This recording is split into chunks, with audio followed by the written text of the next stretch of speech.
यथामां कुरु कल्याणी कान्त कान्ता सुदुर्लभम्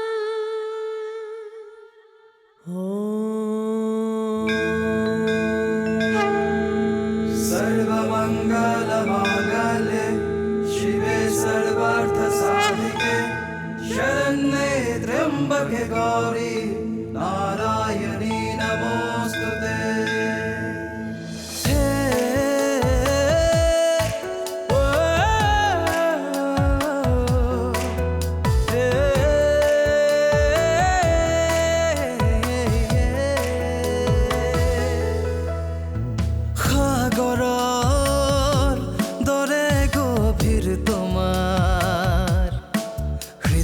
সকলোকে ৰাখা মৰমেৰে সামৰি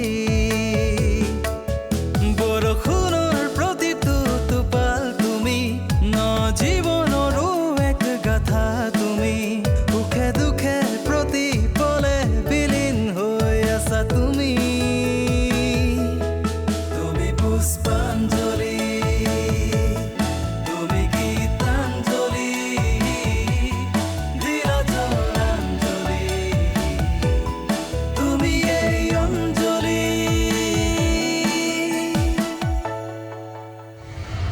তই নিজকে অকলশৰীয়া বুলি কিয় ভাবিছ? ঘৰখনতো ইমানবোৰ মানুহ আছে। মঞ্জিত আছে, মঞ্জিতৰ মা দেউতা আছে, তোৰ শহুৰ শাহুৰ আছে, আৰু ময়োতো আছোঁ তোৰ লগত। তুমি চব কথা বাদ দি মোক এটা কথা কোৱাচোন, তোমাৰ এই বৰ ঝামেলাবিলাক বাদ দি নিজৰ কথা ভাবিবলৈ কেতিয়া আৰম্ভ কৰিবা? নিজৰ কথা মানে? আৰে বাবা, তোমাৰ কথা মোৰ কথা একো কাম ধান্দা নকৰোঁ বুলি ভাবিছা নেকি? তই যোৱাটোৱেই ভাল হ'ব নেকি? সি ক'লে বুলিয়ে মই গুচি যাম নে? কালি আহি সি মোক ইয়াৰ পৰা যাবলৈ ক'লে। তাত যোৱাৰ পিছত ক'ব ঘৰৰ কামবোৰ কৰা, তাৰপিছত ক'ব দেউতাৰ আপডাল কৰা। সি ক'লে বুলিয়ে মই তাৰ চব কথা শুনিম নে? মই মাজে মাজে বৌ ওচৰলৈ আহিয়ে থাকোঁ। ঘৰখনতে নিঃসংগ হৈ থকা মানুহজনীৰ লগত 2-4টা কথাও পাতোঁ। কিন্তু তই এনেকৈ নিশ্চয় বিবা, মই বৌৰ লগত কথা পতাটো একো ডাঙৰ কথা হোৱা নাই। আৰে তইতো মাজে মাজে আহিব পাৰ বৌৰ ওচৰলৈ। বিধৱা মানুহজনীক অলপ সংগ দি অলপমান সাহস দিব পাৰ।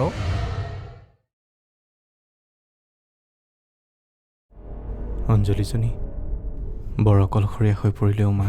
এৰা, দুখী মানুহবোৰেহে বাৰে বাৰে দুখ পাই থাকিব লাগে। সৰুৰে পৰা ইটোৰ পাছত সিটো দুৰ্ভাগ্যই তাইক লগ এৰাই নাই। বাৰে বাৰে তাই অকলশৰীয়া হৈ পৰে। সুৰজিতৰ লগত বিয়া হোৱাৰ পাছত ভাবিছিলোঁ তাইৰ সুখ হ'ব, এতিয়া হ'লগৈ এইখন। বিয়াৰ পাছতনো তাইক ক'ত সুখখন হৈছোঁ? শাহুৱেকজনীয়ে দেখোন তাইক দেখিবই নোৱাৰে। ঘৰখনত তাইক বুজি পোৱা মানুহ আছিল একমাত্ৰ সুৰজিত। সিও আজি নোহোৱা হৈ গ'ল।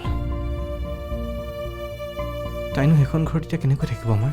নাথাকিতো আৰু উপায় নাই। তাইনো যাব ক'লৈ? আপোন বুলিবলৈনো তাই আছে ক'ত? সন্তানটোৰ কাৰণে তাই এটা ভাল পৰিৱেশত থকাটো দৰকাৰ আছিল।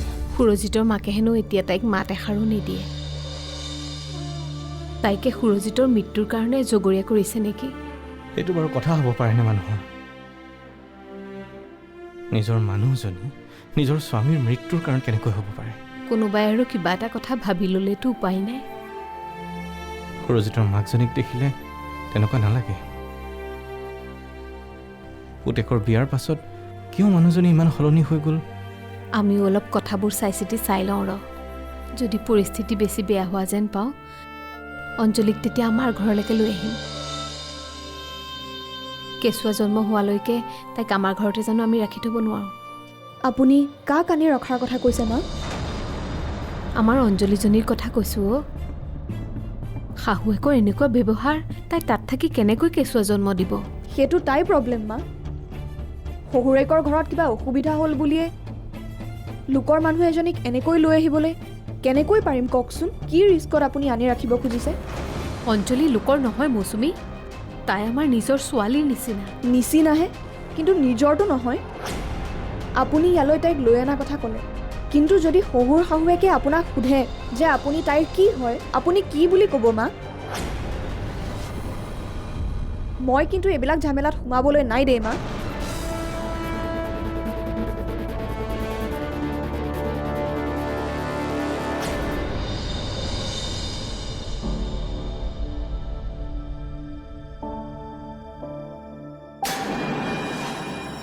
মা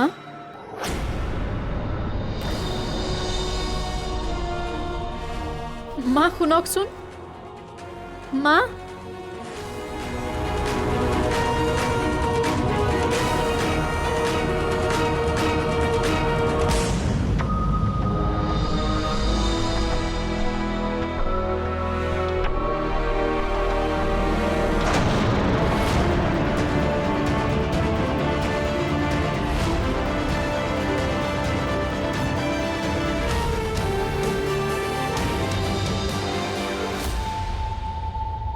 আপুনি মোৰ লগত কিয় এনেকুৱা ব্যৱহাৰ কৰিছে মা?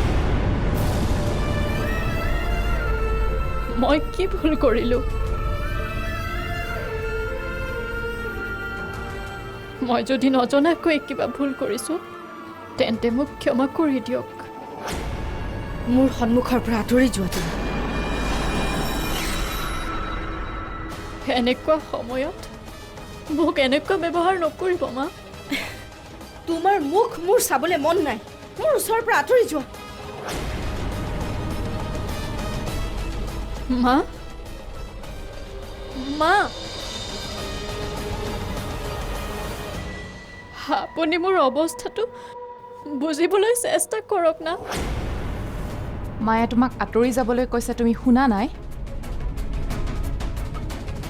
মায়ে তোমাৰ মুখ নাচাওঁ বুলি কোৱাৰ পাছত তুমি কি দেখুৱাবলৈ ইয়াত আছা? বাইদেউ আপুনি মাক অকণ বুজাওকচোন। মই কি বুজাব লাগে মা?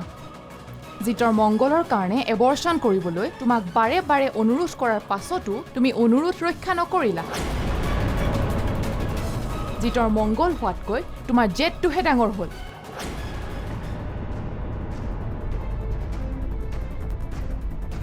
জেদ? মই কি জেদ ধৰিলোঁ? মাৰ বা মোৰ কথা নমনাটো তোমাৰ জেদ। শুদ্ধই হওক বা ভুলেই হওক, মুঠতে আমাৰ কথা মানিব নালাগে, এইটোৱেই তোমাৰ মতলব নহয় জানো? মই মা আৰু আপোনাৰ কথা নমনাকৈ থকা নাই। আপোনাৰ কথা মতেই মই এবৰ্ষণ কৰাৰ কথা ভাবিছিলোঁ,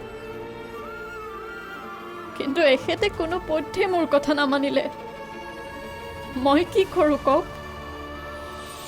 মোৰ গাত কি দুখ? মনে মনে থাকা। মোৰ মৃত ল'ৰাটোৰ পৰা দুখ জাপি দি নিজে নিৰ্দোষী হোৱাৰ প্ৰমাণ দিবলৈ চেষ্টা নকৰিবা।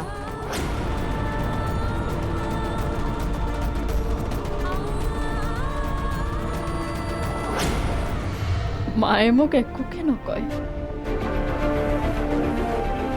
মোক মা দেখাৰো নামাতে। সেইকাৰণে মোৰ বেয়া লাগে। 30-32 বছৰৰ এটা ডেকা ল'ৰাৰ ডেড বডি দেখাত মিঠা বৰণীয়া ওখ পাখ। হয় হয়, বহুত ডাঙৰ ঘৰৰ ল'ৰা আছিল। বহুত পুলিচো আহিছিল। পুলিচে ওচৰ পাজৰৰ মানুহবোৰক থানালৈ মতানি সোধপোছো কৰিছিল। ল'ৰাটোক কোনে ইয়াত পেলাই থৈ গ'ল কিবা গম পোৱা তুমি?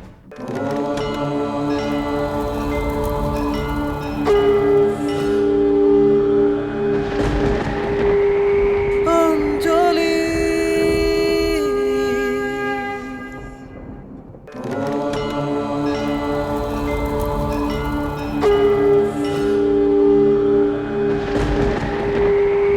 অঞ্জলি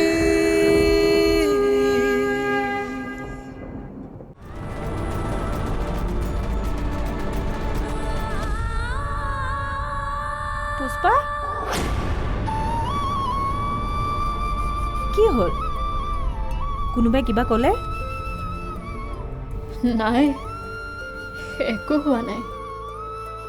এইফালে আহাচোন।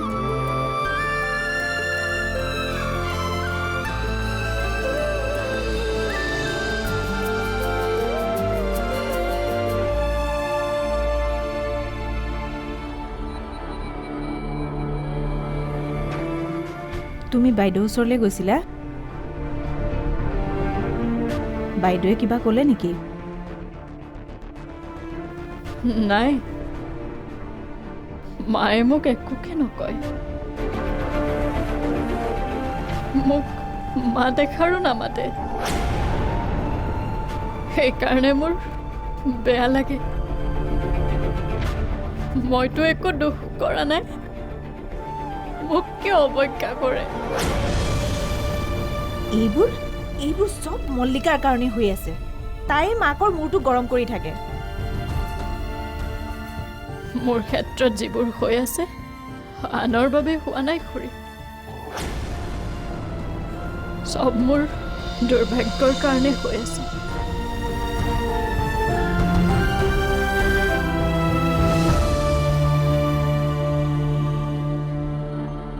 মোৰ দুৰ্ভাগ্যৰ বাবে শাহুক মা বুলি মতাৰ অধিকাৰো হেৰুৱাই পেলাইছোঁ।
চাহাব, আপোনাৰ কি হৈছে?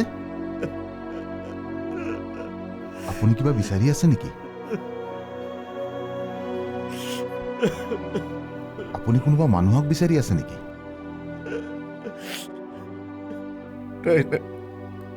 কাকো বিচৰা নাই। তুমি কোন? ইয়াতে থাকা তুমি? অকণমান আঁতৰত মোৰ এখন দোকান আছে।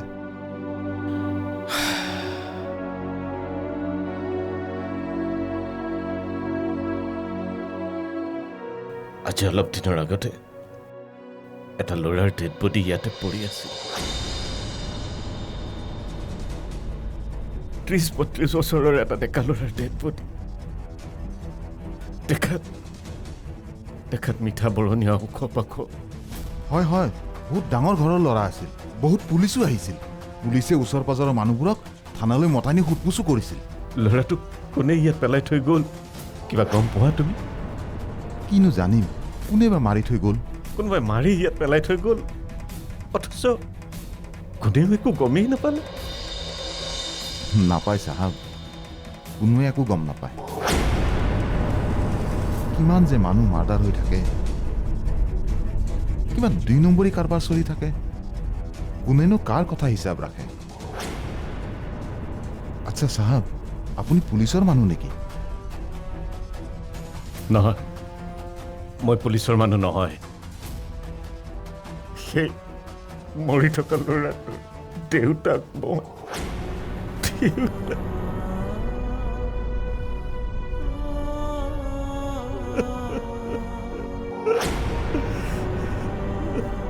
মোৰ ল'ৰাটোক কোনোবাই মাৰি ইয়াত পেলাই থৈ গ'ল কোনেও একো গমেই নাপালে কি কাৰণত তাক কোনে মাৰি থৈ গ'ল কোনেও নাজানিলে কাৰোবাৰ লগত দুশ্মনী আছিল চাগে কাৰোবাৰ লগত শত্ৰুতা আছিল নেকি শত্ৰুতা মোৰ ল'ৰাৰ কাৰ লগত শত্ৰুতা আছিল কোন হৈ পৰিল তাৰ এনেকে প্ৰাণৰ শত্ৰু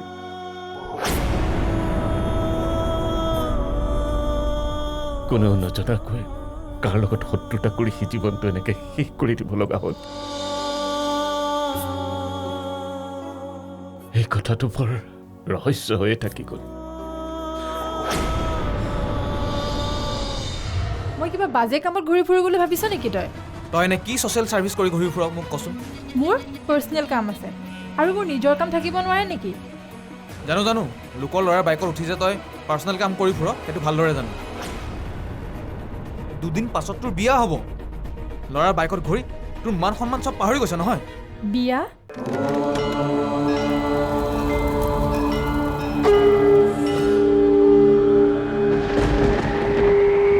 অঞ্জলি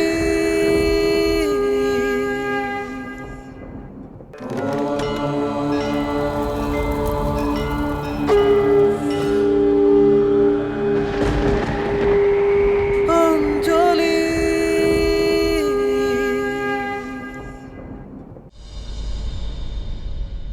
ৰচোন ক'ত যাৱ তই যাওঁ এফালে কোনোবা ফালে যে যাওঁ সেইটো ময়ো গম পাইছোঁ তই ক'ত যাৱ সেইটোহে সুধিছোঁ মোৰ কাম এটা আছে কাম ক'ত আছে আছে আৰু তই ইমান ঘূৰাই পকাই সুধি আছ যে তোৰ ক'ত যাব লগা আছে মই লৈ যাম ব'ল আজি চাওঁ তোৰ ক'ত কি কাম আছে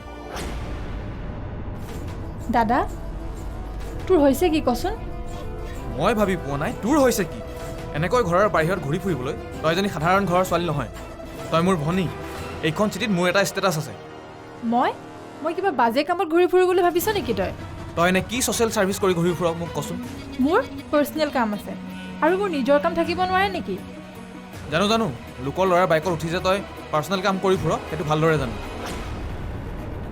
2 দিন পাছত তোৰ বিয়া হ'ব ল'ৰাৰ বাইকত ঘূৰি তোৰ মান সন্মান চব পাহৰি গৈছে নহয় বিয়া মোৰ বিয়া এনেকৈ উচপ খাই উঠিলি যে যেনেকৈ অভাৰৰিয়েক্ট কৰিছ যেন মই তোৰ বাল্য বিবাহ পাতিবলৈহে ওলাইছোঁ তোৰ যে বিয়া হোৱাৰ বয়স হৈছে সেইটো গম পাইছনে নাই পাইছোঁ দাদা মই মেচিয়ৰ্ড হৈছোঁ সেইকাৰণে মোৰ বিয়াৰ কথা কোৱাৰ বাবে মই আচৰিত হৈছোঁ কাৰণ মই মোৰ বিয়াৰ সিদ্ধান্ত লৈ থৈছোঁ তোৰ সিদ্ধান্তক মই সন্মতি জনোৱা নাই সেইটো আগতেই কৈছোঁ চৰি দাদা তোৰ সন্মতি নাথাকিলেও মই মোৰ সিদ্ধান্ত সলনি কৰিব নোৱাৰোঁ মোৰ বিয়াখন মোৰ সিদ্ধান্ত মতে হ'বলৈ দে নেভাৰ তোৰ বিয়া হ'ব মোৰ সিদ্ধান্ত মতে মই যাতে আৰু কঠোৰ হ'বলগীয়া নহয় তাৰ বাবে তোৰ সিদ্ধান্ত সলনি কৰিব লাগিব মোৰ খং উঠিবলৈ বাধ্য নকৰাবি